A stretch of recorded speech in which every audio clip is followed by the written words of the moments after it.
ፖሊስም እኮ ቢያስወጣን ሴትዮዋ ተመልሳ መምጣቱ አይቀርም። ማህሌት ለይቶላታል። ስለዚህ ይህንን ነገር ወደ ድል እንጠቀምበት እያልኩ ነው። መድብል ብቻ እቺ ጭራቅ እዚህ ቤት ትኖር እያልከኝ አይደለም አይደል? መጨረሻሽ እንደዚህ ባይሆን በጣም ደስ ይለኝ ነበር። ልታስፈራራኝ ከሆነ እኔ አልፈራም። አይደለም የዛሬ ታሳሪ የነገ አሳሪ ነው። የዛሬ ጠንካራ የነገ ደካማ ነው። አትሳሳት። ጊዜ ይለዋወጣል። የማይለዋወጥ ነገር የለም። እወድሃለሁ ማቲ።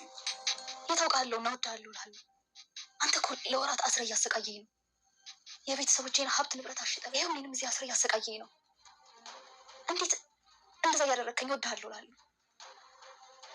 ስን ለመዳን ስትይ ህይወት ስትይ ማለት አለብሽ። ቆይ እኔ በግድ እወድሃለሁ ስላልኩ ምን አይነት ደስታ ይሰጣል? በደንብ አድርጎ ያስደስተኛል። በደንብ አድርጎ ደስታ ይሰጠኛል። እኔን የሚያስደስቱ ነገሮች ሌላ ሰዎችን አያስደስቱ። ይማርህ። ታዲያ መች ነው ልትገሉኝ ያሰባችሁ? ወይ ማህሌት በቃ ውርደት አይጣሽ የተባለች ሰው እንግዲህ ምን ብታረግ ጥሩ ነው? እንግዲህ ማህሌት ማለት ሁል ጊዜ ሴትነቷን ተጠቅማ ማሽን የምትፈልግ ሰው ነች። በቃ እኔ ቆንጆ ነኝ አምራለሁ፣ ስለዚህ ለምንድነው እኔ በገሌ ነው በሰውነቴ አማላማልናቸው ብላ ነው የምታስበው። እና እሷ የፈለገችውን ነገር ማድረግ ወደኋላ ከመሞከር ወደኋላ አትልም። ቅድስትና እንግዲህ ብሩክ ሊሳሳሙ ሲሉ ደርሳባቸዋለች። በዚህም የተነሳ እንግዲህ አሁን ላይ ብሩክ ለቅድስት ትልቅ ፍቅር እንዳለው እንግዲህ ተረድታለች። ግን ደግሞ ቀናቱ እያንገበገባት ይገኛል። ምክንያቱም ከዚህ በፊት ራሱ እኮ እንደሚወድሽ ራሱ አውቃለሁ፣ ከኔ ጋር እያለ ራሱ ስናንች ነበር የሚያስብ እያለች እንግዲህ ለቅድስት ትነግራታለች። ቅድስትም እንግዲህ ክችን ነበረች እና ቆይ እርጉዝ ነች ስትላት፣ ኧረ እንደዚህ አይነት ነገር አለ ተፈጠረ፣ እኔ ሲጀመር ስርዓት ያለ ልጅ ነኝ፣ ያለምንም ገብቻ እንደዚህ አይነት ነገር ማድረግ ሰው አይደለውም ትላታለች ማለት ነው። ከዛ እና እስካሁን ድረስ ምንም ነገር አልነካኝም እያልሽ ነው ትላታለች። እንግዲህ ማለት ተንኮለኛ ቅድስትም መከራከር ፈለገች እና እባክሽ እንደዚህ የሚባል ነገር የለም፣ ለማንኛውም ከዚህ ነው እንደምትኖሩ አረጃት፣ ከዚህ በልት ወጪ አትችይም ስትላት እንግዲህ ማህሌት መማየት መሄጃና መውደቂያ ስለሌለኝ ለጊዜው ከእናንተ ቤት ነው ትላታለች። ይሁን እንጂ ቆይ ግን አርጉዘሻል ትላታለች። ደግሞ የሚገርማቸው ነገር የሆነ ቅድስት ያረገዘች ነው የመሰለቻት ማህሌት ማለት ነው። ከዛ ቅድስት ደነገጠችና ማንን ነው አርገዘሻል የምትያት ትላታለች። ከዛ እሷ ደግሞ እንዴ እዚህ ውጭ ሌላ ሴት አለ እኔ እና አንቺ መስለኛል ነው ትላታለች። ቅድስት እንግዲህ ቆይ ግን ይች ልጅ ምንድን ነው አዋርግዣለሁ ብዬ ላንጨርጭራት ላሳብዳት እንዴ በቀናት ብላ አሰበችና አይ እንደዛማ መሆን የለበትም ትልና ትተዋለች። ለማንኛውም ውጭልኝ ካለቻው በኋላ ትወጣለች። እንግዲህ ማህሌትም ካልጋዋ ላይ ከቆየች ሰንበብ ብላለች። ምግብ እንኳን እንደ ወታ ለመብላት እየፈራሽ ነው ያለችው። ሰርታ ራሱ ለመብላት ተቸግራለች። በቃ ካሁን ጎትተው ጣሉኝ አልጣሉኝ እያለች እንግዲህ ተጨንቃለች። እንግዲህ ለኤፍራታም ደውላላት ይኸውልሽ ኤፍራታ ቅድስትና ብሩክ እኮ ሲሳሳሙ ደረስኩ ምናምን ትላታለች። የሆነሽ ነው ግን እዛ ቤት ምንም ቢሆን እንዳትወጭላቸው ትላለች። ደግሞ እንግዲህ ኤፍራታ በአንድ በኩል መድብል ውጭ ይላታል።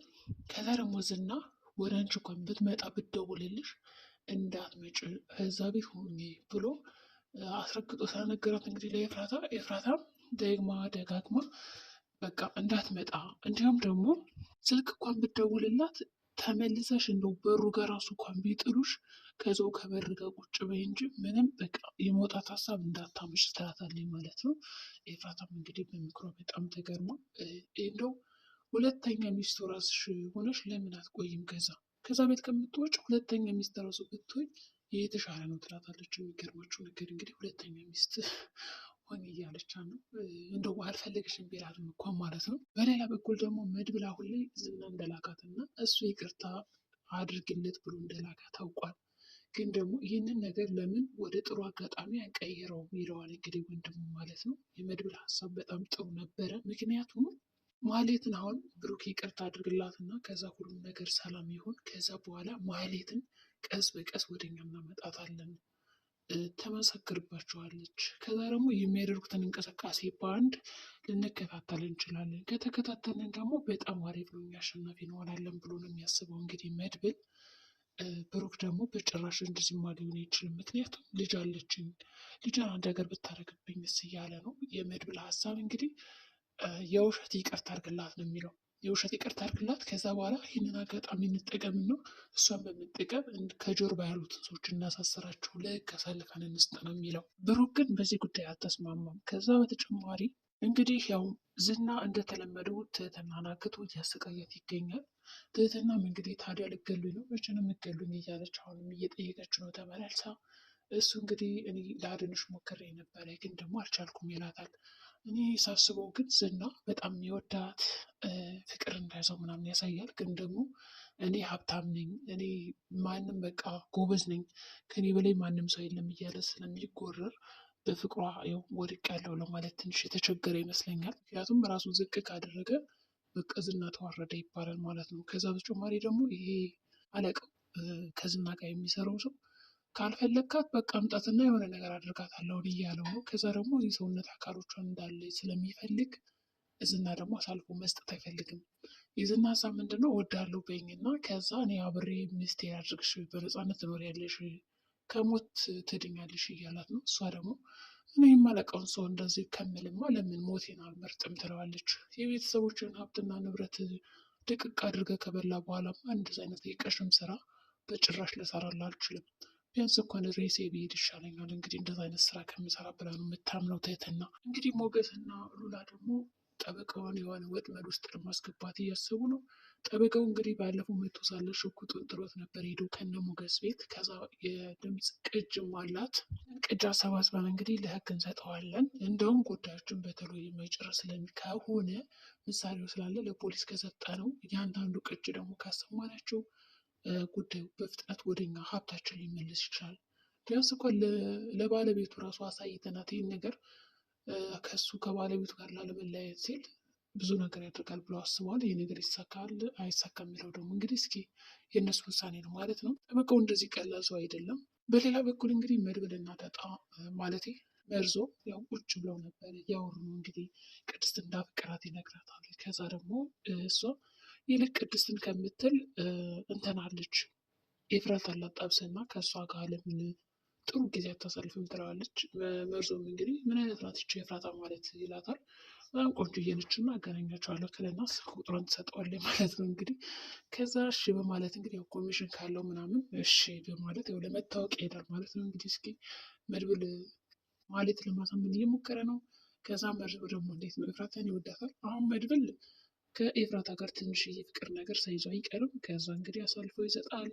እንግዲህ አሁን የኤፍራታ ውሳኔ ነው የሚሆነው። ማንን ማግባት እንዳለባት እንግዲህ የምትመርጠው እሷ ናት። እኔ ግን ሳስበው መድብልን የፈለገችው ይመስለኛል።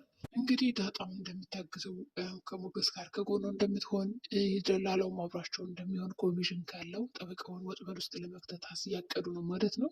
እንግዲህ ዳጣም ደስ ብሏት ወደ ሞገስ ከሄደች በኋላ ሞገስ እኔ እኮ ደላላ ልሆን ነው በቃ ስራ አገኘሁ ትለዋለች። ደግሞ ማለት ነው ትልቅ ስራ እንደሰራች ሁሉ ምንድነው ሲራ በቃ ማጣበስ ነው ስራዬ ይኸው ያን ደላላ እና ኤፍራታን ላጣብሳችሁ ነው። ከዚህ በኋላ በቃ የትዳር አገናኝ ኤጀንሲ ነው እያለች ነው እንግዲህ። እሱም በጣም ሲስቅ ነበረ። እንግዲህ ምሳሌ ደግሞ ያው አጎቷን ተረት ተረት ካልነገርከኝ ወይ ደግሞ ዝፈንልኝ ትለዋለች ማለት ነው። ብቻ ግን ያው ተረት ተረት እየነገራት ነበረ ደስ የሚል ነገር ብቻ።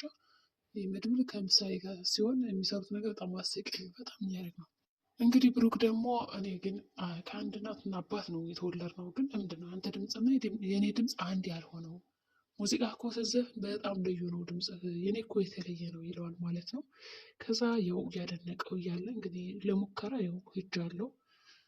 ቀጣዩን ደግሞ አልበሜን ይወጣል አይወጣም የሚለውን ወደፊት አብረን የምናይ ይሆናል ይላል። እንግዲህ መድብልም ደግሞ ለማሳካት ያው ደፋ ቀና እያለ ነው። ማለትም እንግዲህ በቃ ከቅድስት ጋር ካወራሽ በኋላ ሞገስንም አሳልፌ ማለት ብሩክንም አሳልፌ አልሰጥም በማለት እንግዲህ ወደ ሳሎን መታለች። ሁሉም በተኙበት እንግዲህ ለመሳም እየሞከረች ነው።